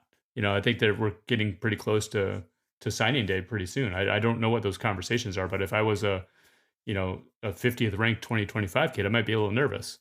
And then, we're right in the mix of the 2026 class. And I think it is having a dramatic impact on that class as well. So I know that you're very close to this with clients that you have. Like, I just want to get a general sense of what's the dynamic like? Like, what are the conversations? Like, are people stressing out? Are they freaking out? What's your conversation both with the kids and their parents? I think the general consensus is with the 2025 class is that it just isn't going like how they would have thought probably before all of this started. I have multiple clients who definitely deserve to be going to a really good school for golf, and it's just not necessarily panning out quite yet. Because, I mean, the coaches say the same thing. If we had XYZ amount of space, we would totally take you. But, this idea that we can have like, a project or someone that is an alumni or anything like that. I mean, that kind of thing happens all the time. That's frankly just not going to happen anymore, which I think is both good and bad. It's good in that a lot of kids that end up going to schools like that just don't play. So if you're the 10th or 11th kid and you go, let's just say, to the University of Texas, you may not play if you're not, the 6th or 7th best guy. So, in that respect, it's good. But then it's not great because, if you've dreamed of going there, maybe you don't care about playing, you just want to go be on the team, then, that opportunity is pretty much done. So I see it as kind of a half dozen of one and a half dozen of the other. So, what Coach Clinard had said is, this idea that, you have to find the good fit. So I think it's also like forcing kids to redefine what that means. And it really comes down to a place that wants me and that I think I'm going to be able to play, because the other dynamic that's now happening is like, okay, let's say I go to this place. If I'm not playing well the first year, I really think the likelihood of getting cut from the team is much, much higher than years past, because one, they're going to load up with juniors, and then two, the transfer portal is going to go crazy. And I mean, we can definitely dive into what I think about the transfer portal, but it really is affecting these kids, and it hasn't even like officially passed. That's kind of the crazy thing. Like, I think it's only going to get a little bit worse. Yeah, that's interesting. I think I wanted to explore this a little bit further because I think that there's going to be some collateral damage, like some shock to the system, but then also like a parallel shift of what college golf ends up looking like once the dust settles. And I think we've got juniors and parents in this age group that are just kind of caught in the middle of this, right? And it becomes very, very difficult to navigate. Do you have a sense that like parents are well informed, educated on this, or do you feel like they're just kind of throwing their hands up? I think parents are throwing their hands up. I mean, I probably talk to 2 or 3 parents a week of just like, there's in this whole world, there is so much effort like that parents and players do with so little return. I mean, the amount of emails or trying to create relationships with literally no reciprocation is just a beating. And it is a really, really hard process. And it is only getting worse. As far as like this whole dynamic, I don't think a lot of people know what's going on or understand it. So I think us talking about it is good. It's very real, and it is affecting the recruiting. And it's, like you said, it's the ripple effect. So like when the 20th ranked kid in the state is not able to go to a good school, now the 50th kid is not now going to the school they would have thought. Where all of those kids deserve to go somewhere, but it's, if you're going off of years past, like what those kids used to get as far as like the quality of the program, it's just not the same right now. And in coaches' defense, a lot of them are just standing still because it's not official. They don't know. And until that word comes down, they can't really make a decision. So in their defense, they're probably like staying still for the most part, going like, why would I take another kid if I already have, 11 committed? Yeah. Plus those that maybe have spots, they're really, I think, going to be looking to the portal for some of these top programs that are oversubscribed, right? Yeah. So I think that's the other thing that you got to remember, that these college coaches, this is their livelihood. Like, they need to put the best team forward. And I just would not blame them for taking a 2-year college kid, who's been gaining all this experience from a really good program versus a really good junior. Like, you could argue that person is matured more. They understand the process. And so I think that's what you're going to see happen, is that there's going to just be less spots in the 2026 and 2027 class. Like, they're going to take maybe one, because they're probably going to be able to load up in the portal, which again, I don't blame. I mean, I have a 2027 son who is definitely on the fringe of all this, and I'm definitely thinking about, what this is going to look like. And I've already kind of changed my expectation of the schools that we would initially reach out to, and like what that redefining kind of what that best fit is, which is, I mean, that's all you can do. Doesn't mean you shouldn't reach out to the dream schools and the ones that you go to. You never know. Maybe that coach, really wants you. But, I do think you have to adjust your expectations a little bit. Yeah, I actually wanted to go there. So let's talk a little bit about like where the dust is going to settle, because it sounds like as a parent, you can be proactive to that. Like, you start making preparations and decisions that's sort of pointing towards where the dust is going to settle if you have some good foresight. So let's talk about that. Like, where do you see this all shaking out in terms of like what's the college golf landscape gonna look like, say 4 or 5 years from now?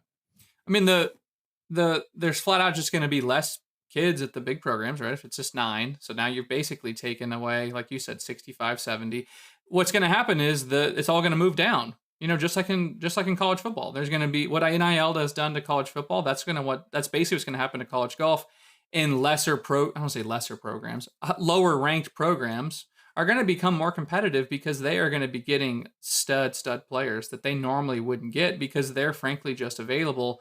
On top of, I think the transfer portal is going to continue to blow up. I don't really know like how the transfer portal works like quite right now, but I think every year you're going to have guys similar to college football that are leaving after 1 year because they're not getting playing time, or they have hints that they're going to be booted off the team much faster. So, I guess in summary, there's going to be less spots and more movement, I think, is kind of where this is going to go.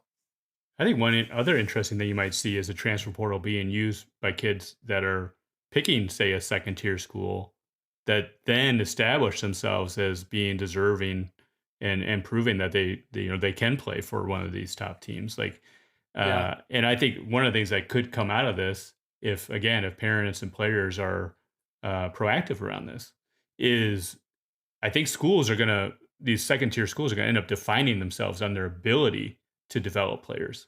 I think you see this in football, or you're starting to see this in football as well.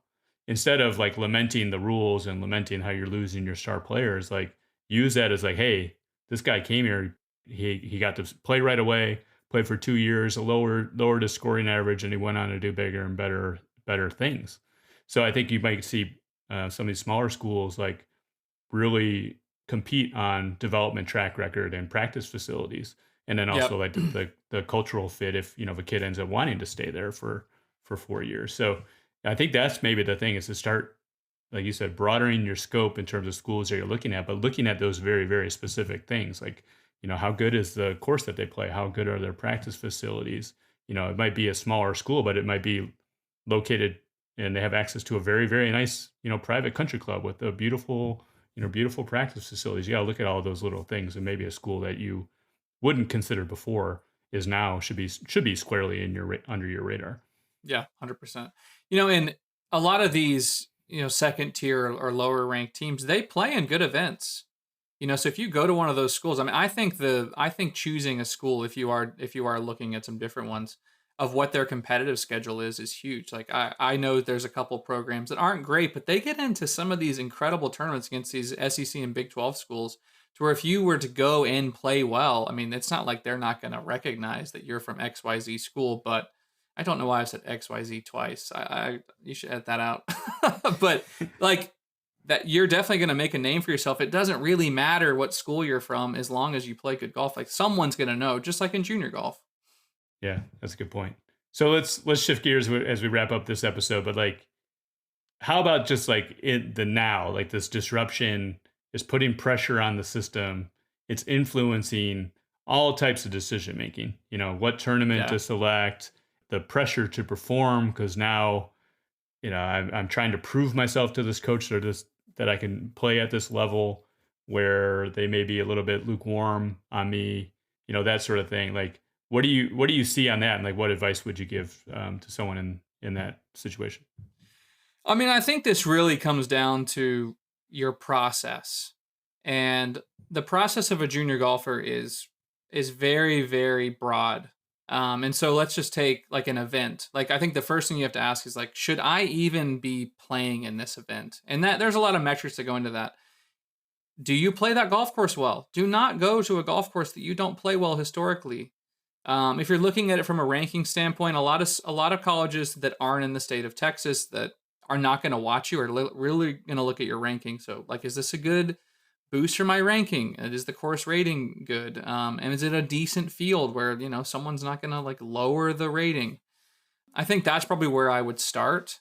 Let's assume that those things are good.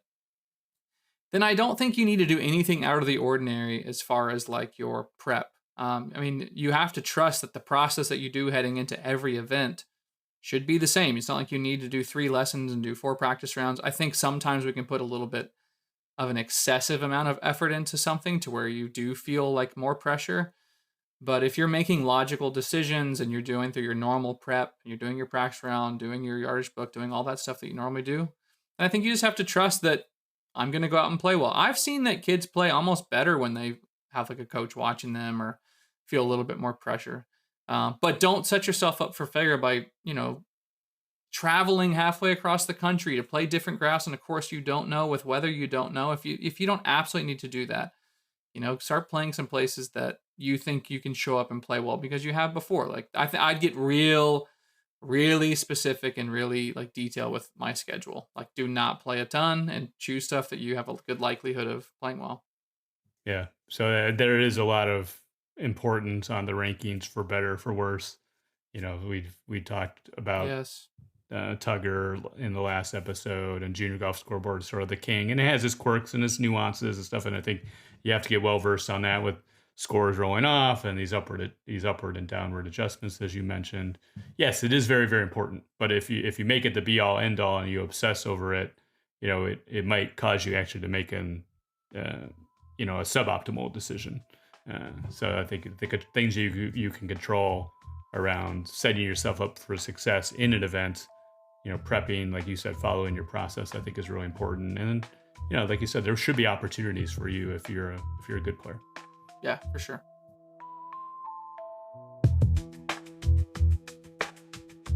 This is sort of an offshoot from our last conversation. We talked about the recruiting landscape and this disruption that's happening with the NCAA settlement and the roster limits, really putting a lot of like pressure on the junior golf system.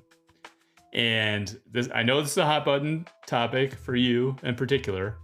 One of the things, I think it's actually maybe coming into play around the decision to withdraw from tournaments. I think we need to take time out and we need to have a public service announcement around WDs, what they mean, when it's valid, when you should absolutely not consider it, all the ramifications around it. Because I know everybody's going to shoot bad rounds. You may have a round that's going horribly wrong, but now you've got ratings implications that are probably more important than ever.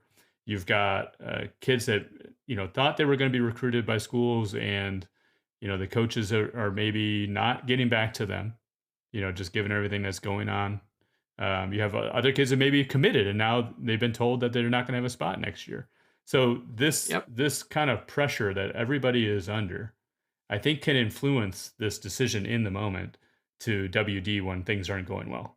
So I wanted to get your take on it because I sense that you're seeing more and more of this in the tournaments that you're going to.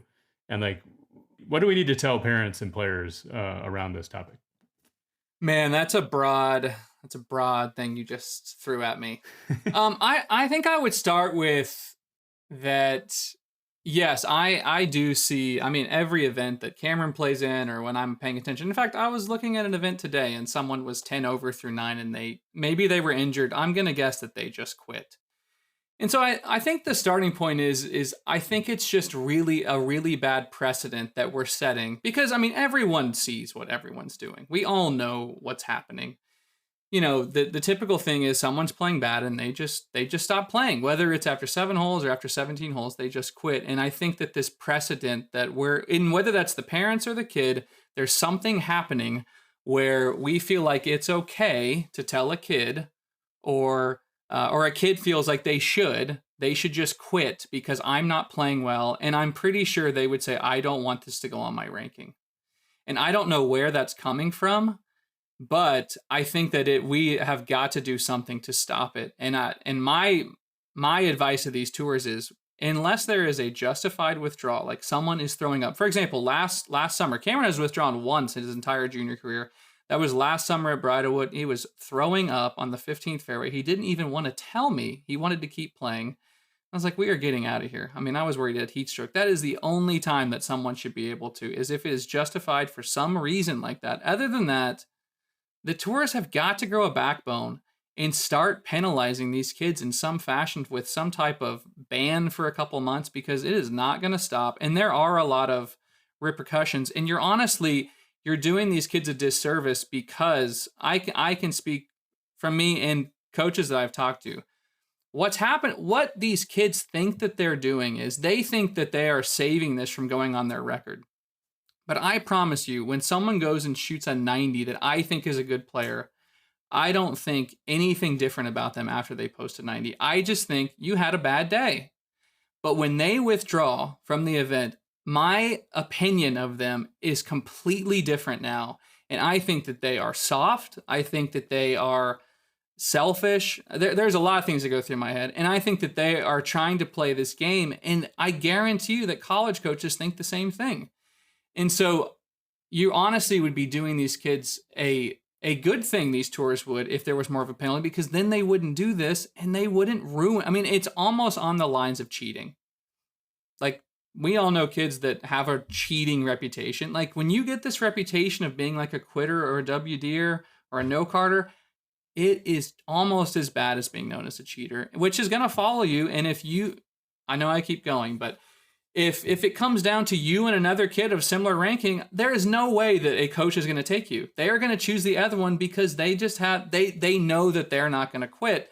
And in college golf, every score matters. I mean, they don't, but in general, yes, they do. Like, you need to be a fighter. So I know that was a long answer, but I mean, I think it's a huge problem, and it's driving me frankly crazy. I wanted to follow up on this because I think some people may hear exactly what you're saying and saying, like, you know, that's not fair for you to say, that's not justified. There's obviously valid reasons for someone with WD. Yes, there are valid reasons. The issue is, I think what you said around the coaches, they don't know if it, all they have are these scores, right? Unless they were there. And which they have they're kids, not there. I mean, they're not there for most of them. Yeah, you've got kids that have never WD'd, and you got kids that have a WD in the record, or maybe more than one, right? So it is a bit of a scarlet letter on the kid's record. A 90 is obviously not a great thing either. That's going to roll off. The other thing is, you have an opportunity to show that you are a fighter if things aren't going well in a round.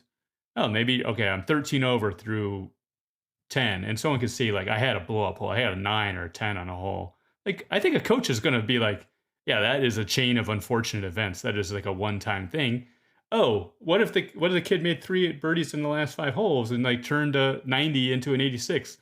Coaches want to see someone that's in a fight, or someone who had a bad round, came back the next day and shot 2 under.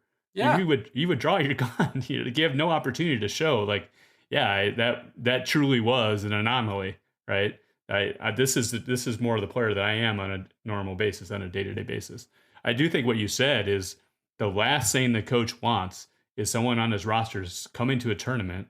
Again, you earning a spot in the tournament to come and travel in the van or travel on the plane, and you basically are giving up, you know, and there's other guys maybe sitting at home that haven't demonstrated that. So yeah, it's a trade. Yes, there are ranking implications for sure. Like I said, those are going to roll off. But I think if you're, especially like we saw with a highly ranked kid in one of the younger classes, that WD, basically that player probably would have been on every coach's radar, right? Because he's young enough, he's shown some promise, you know, he's playing against good competition, and yes, a bad score would have impacted his rankings, but probably still going to be on every coach's radar. The WD, fair or not, valid or invalid, is going to cause some coaches to basically just take a red marker and just draw it across that kid's line. That's the thing that I think people need to understand, is that the WD, yes, it's a way around the ranking implications, and maybe we need to talk about just JGS should probably just count that as a bad round, right? But they should. They absolutely should. That would fix a lot of this. It wouldn't happen because there's no, like, I think the whole, not to interrupt you, but I think the whole reason that everyone's doing is because there really is no implication at this point. Like, go ahead and do it as much. If that's the case, then you honestly should just quit every time you're playing bad, because it doesn't really affect anything. Yeah. And there's no penalty, which is, I think that's the whole problem with the system, is like, no, we play junior golf. We understand there's ups and downs. I mean, I remember last year or 2 years ago, Billy Horschel shot, like, he's crying he was playing so bad. Now he just beat Rory. Like, people have bad days. I think it's my more concern is like the acceptance of this by the tours, and then who is really like driving this epidemic of a problem. I mean, and I totally agree with you about the coaches. They will definitely, I mean, I'm telling you guys, I talk to these coaches, you are not fooling anybody. Like, they know what is going on, and it absolutely changes their perspective.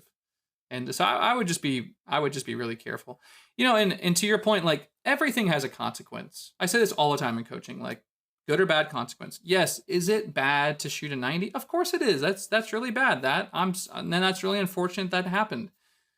That has a consequence too. I'm sure that would discourage some people. Like, man, I can't believe you just shot 90. But it's like, okay, so I withdraw. That has a bad consequence. If I had to talk to a coach and he said, hey, what happened with the 90? And I said, man, I just had a really, really bad day. I'm not feeling great with my swing. I played a hard course. It was blowing 20.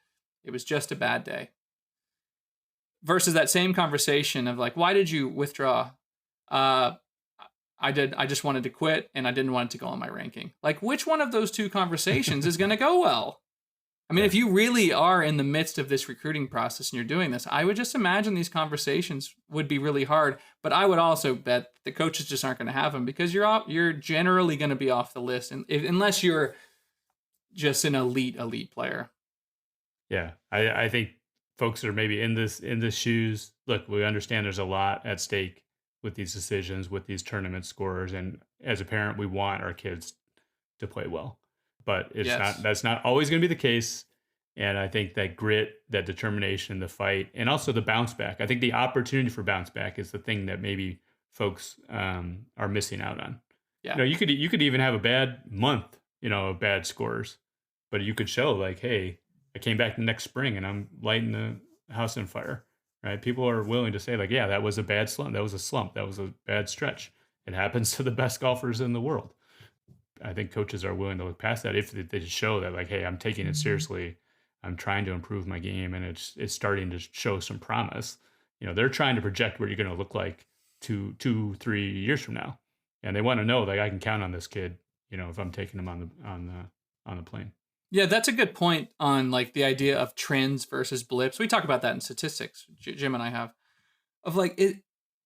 Coaches look at trends of rounds. Like I like a majority of your rounds are good. Like when you have one bad round, that's just a blip on the radar. It could have like we said earlier, you could have had a 10, because you hit 2 balls, hit the cart path and went out of bounds. Yeah, it's a bad round when we get that. But if it's not trending that way, I wouldn't be that worried about it. If it was trending that way, I would advise, stop playing some tournaments for a second and fix your skills and then get back to it. But this whole epidemic that's happening is a whole nother.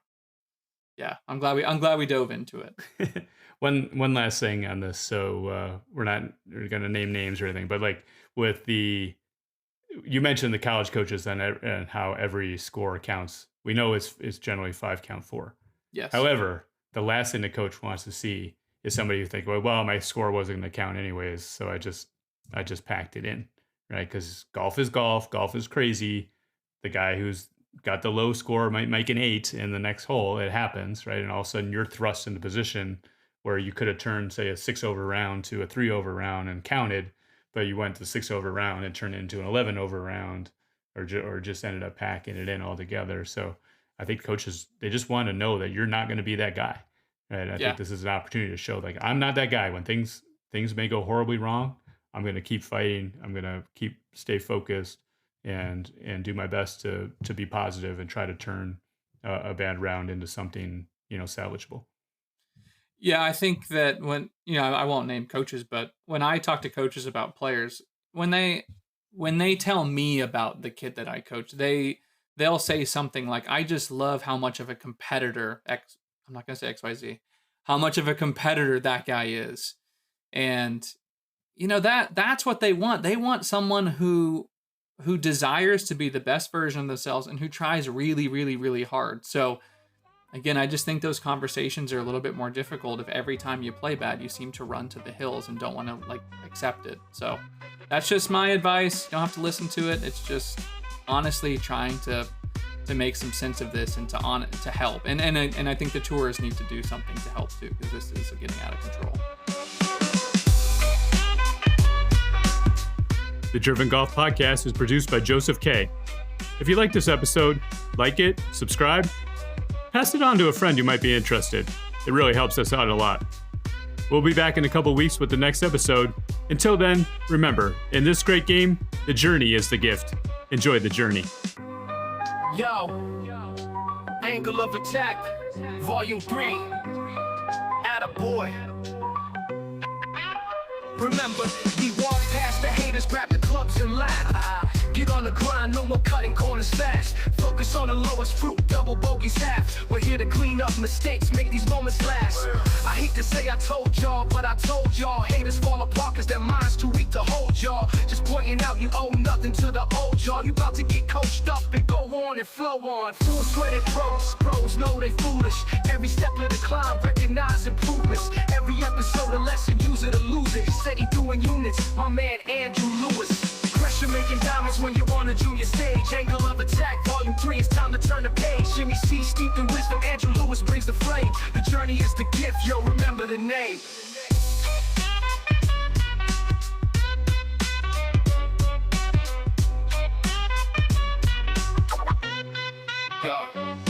Eliminate the big numbers, recognize the danger. T-shots say play it smart, no need for anger.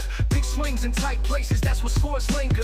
Remember the drills, feel the rhythm in your fingers. Breathe, cut avoidance, read the break and the speed. Practice from 7 feet, get that confidence you need. Reflect on every round, mental scorecards agree. Stay committed, stay focused, let your mindset lead. Talk about the grind, hours on the green. Chipping from rough lies, keeping the practice clean. Lag punch, slow it down with the perfect speed. Consistency and routine, visualize the dream. Support from the team, parents and the coaches. Positive reinforcement, growth mode and doses. Strokes gain chipping, strokes gain approaches. From the fairway to the green, staying mentally focused. Pressure making diamonds when you're on a junior stage. Angle of Attack, Volume 3, it's time to turn the page. Jimmy C, steeped in wisdom, Andrew Lewis brings the flame. The journey is the gift, yo, remember the name.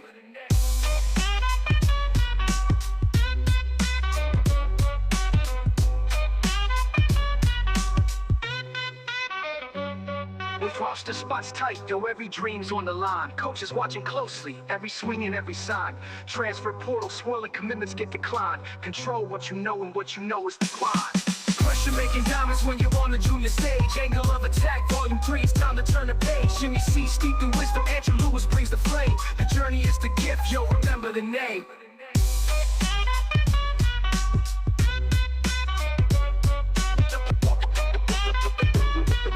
The journey is the gift, yo, remember the name. Attaboy, attaboy.